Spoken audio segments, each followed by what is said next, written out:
The market has flatlined.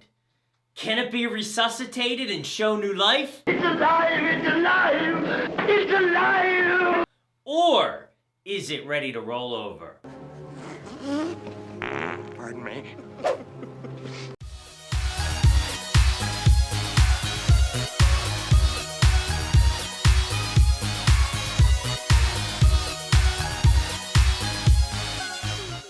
Hello, this is Michael Loftus for Wealth and Wisdom TV, where education is the key to a successful financial future. First up, don't forget, below you can click more for additional information and links on today's video.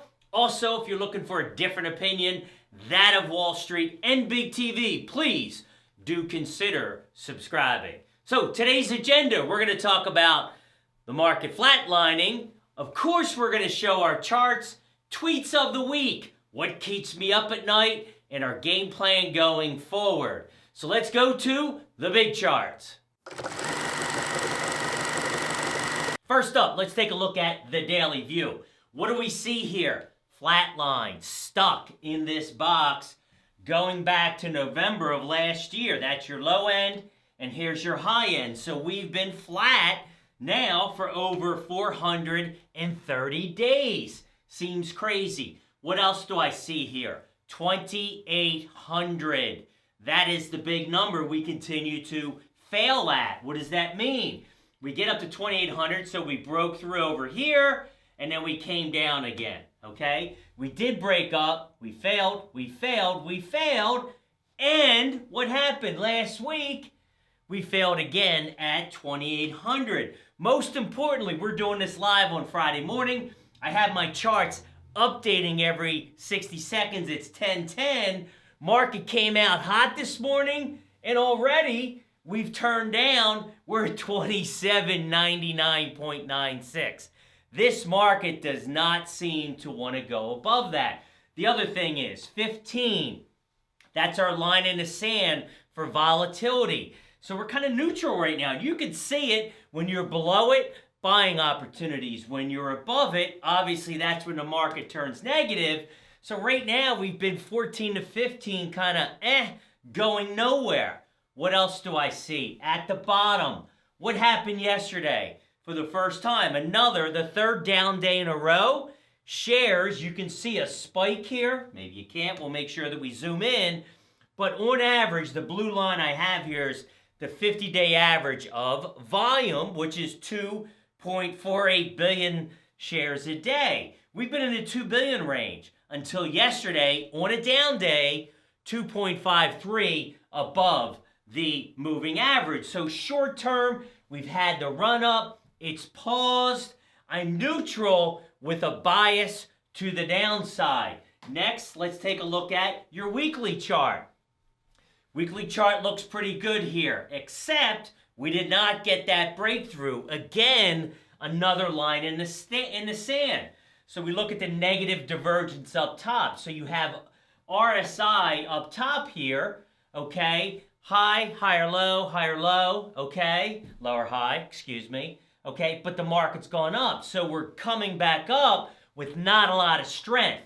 The biggest thing to me on the weekly chart, it's tough to see, but your trend line from 2009, almost to the penny, we stopped there at the end of the week. So have not broken through. This is positive down here on momentum, but I'm still neutral. I'm waiting to see if we break through to the top end. So right now, neutral, neutral. Here it looks neutral as well. And then let's take a look at the longer view, which is going to be your monthly chart.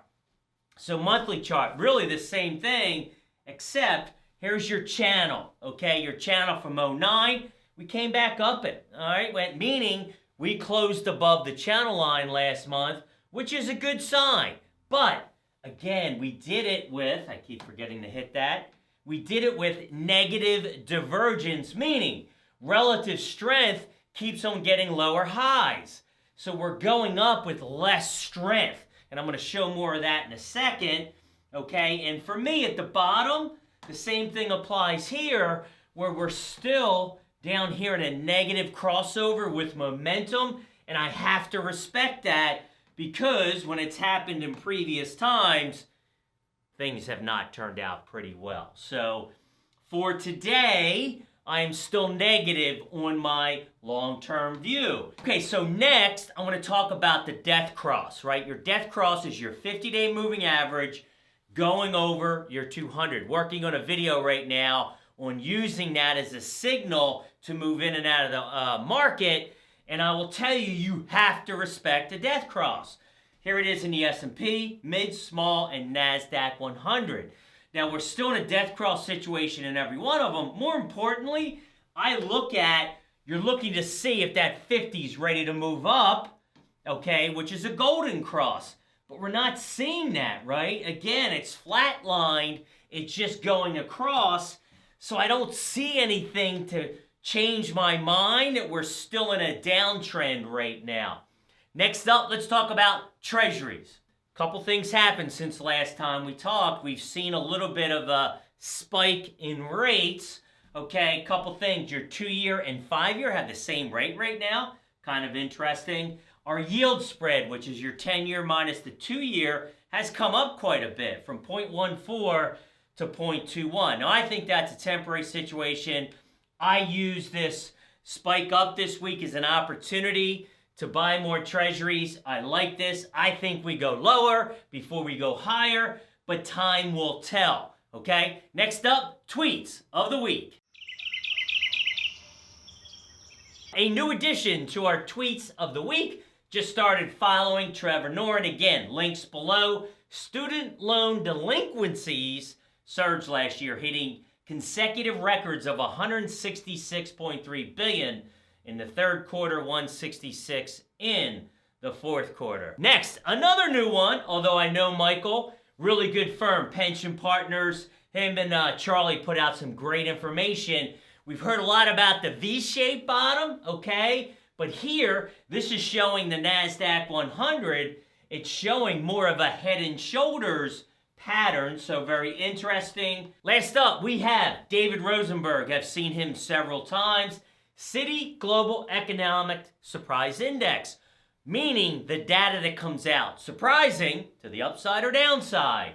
Okay, at minus 21.6 is nearly the same it was in December 24th market low. Now, 227 days below zero, only exceeded by the Great Recession of 09-08.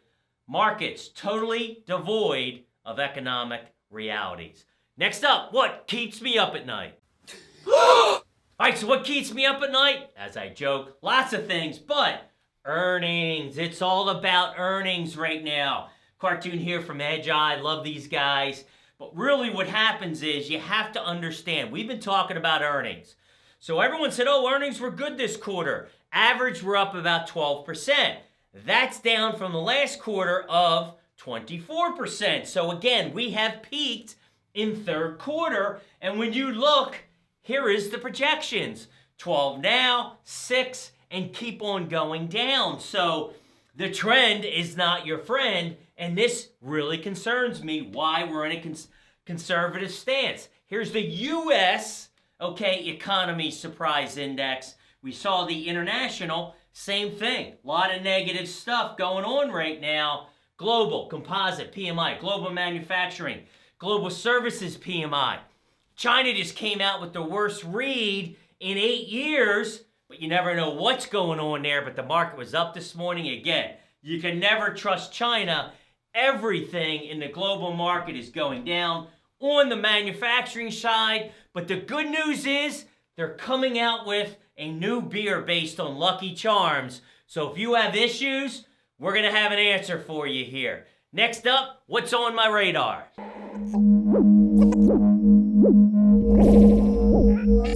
All right, so what's been on my radar? Non-risk, low beta, okay? We are not in high beta this year, meaning growth. We've been in utilities, gold, REITs, treasuries, and healthcare. And as we've seen this push, I'm looking for entries to add to those positions, which is exactly what I did this week. The first one is gold, okay? We started getting into gold in December. got in again here in January, and I just added to my position right here. So we're about 10%, anywhere between 7 and 10%, depending on the individual client. So I really like gold as we go forward. You can also see right here, that is your golden cross. Now, the other thing I did this week was got into oil. After a certain individual, we know who that is, tweeted, we definitely know who that is, about oil being too expensive, we saw about a 3% pullback, which allowed me an opportunity to hit a price target. So I started getting into gold this week. Just a small position, I think, as we head into the next cycle. We've had a consolidation. It started going up. So I like oil as we go forward. So the game plan at this point is pretty simple. I'm going to continue to stay in these sectors. I've reduced hedges. Like I said, Flatline, we're pretty much neutral right now. So being neutral, I'm not in a rush to go anywhere. Lower cash position, about 5 to 7%, depending on the risk level. We talked about the sectors I'm in, low beta, and I'm just waiting for the next step. Is it going to go up or down? And then we'll apply that cash at that time.